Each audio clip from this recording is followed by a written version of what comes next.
फेरि पनि हाम्रो यात्रा सुरु भयो। अघि चाहिँ मेरो हात उपर थाकेर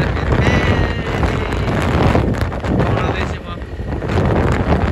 हामी अहिलेसम्म अन्त पुगेकै छैनौँ हाम्रो स्पोर्टमा।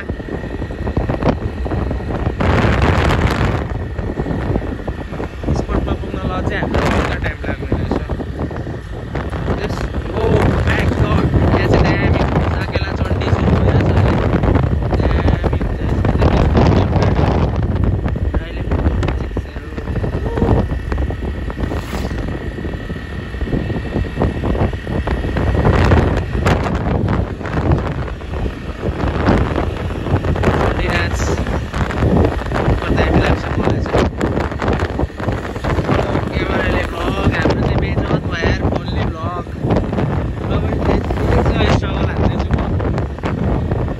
पनि दिन आउन सक्छ।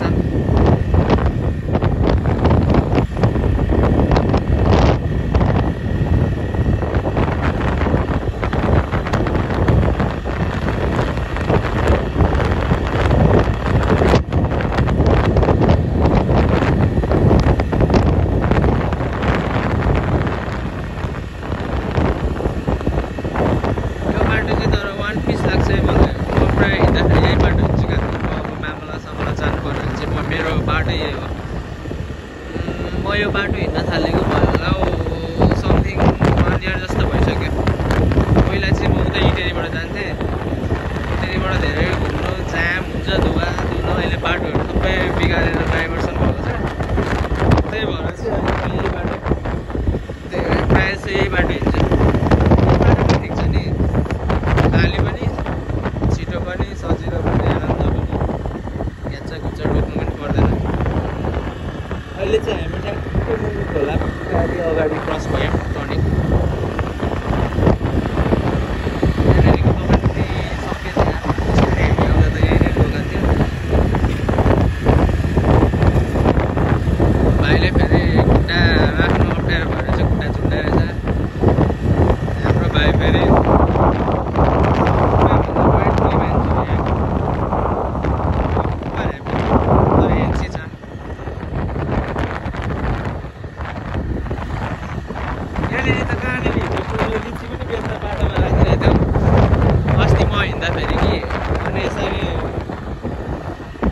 हातमा लिची बोकेर उयो गर्दैछ क्या।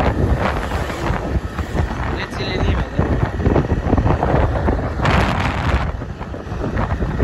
आज चाहिँ यो बाटोमा अलिक चाप रहेछ।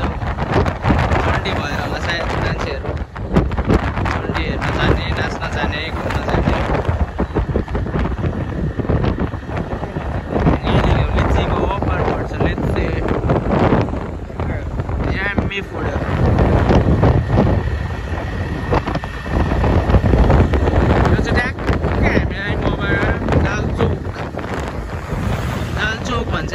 यहाँदेखि तलतिर गयो भने चाहिँ डाँगी, यहाँदेखि मासतिर चाहिँ हाम्रो ठुलो ढुङ्गा खोला नुहाउने ठाउँ दामी छ।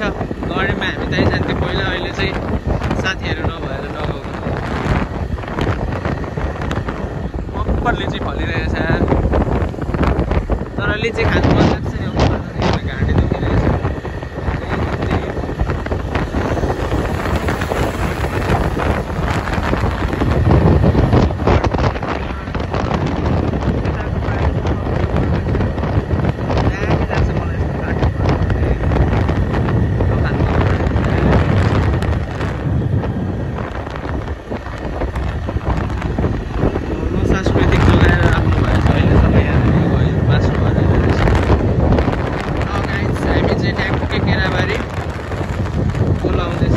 खोलाको एरिया छिरिसक्यो।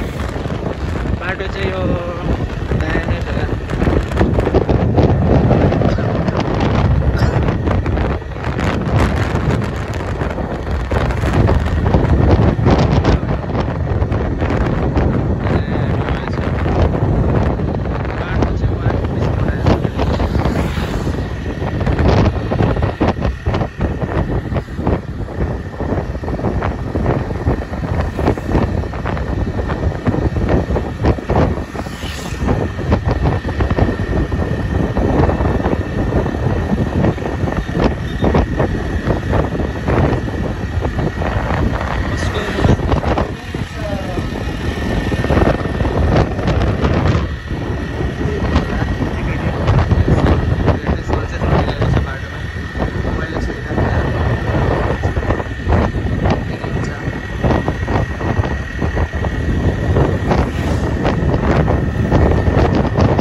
हामी पुलमा एन्ट्री भइसकेको छ खोला त केही नै आएको छैन रहेछ हामी पुल आइसक्यौँ कहाँ जाने अब कोही जाने स्पोट नै थाहा छैन हौ मलाई त अस्ति नै हामी गएको ठाउँ उहाँ माथि होइन पुलमा आएर बाटै छैन त किन बाटो छैन उहाँबाट त्यहाँ जाने बाटो छ खोला आएको खोला चाहिँ खोलै छैन रहेछ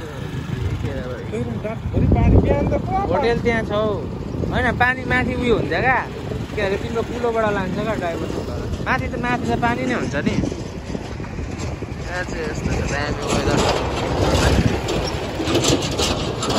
अम्बो पुल त हल्लिन्छ त नि ला यो ट्र्याक्टरले धरि पुल हल्लाइदिएको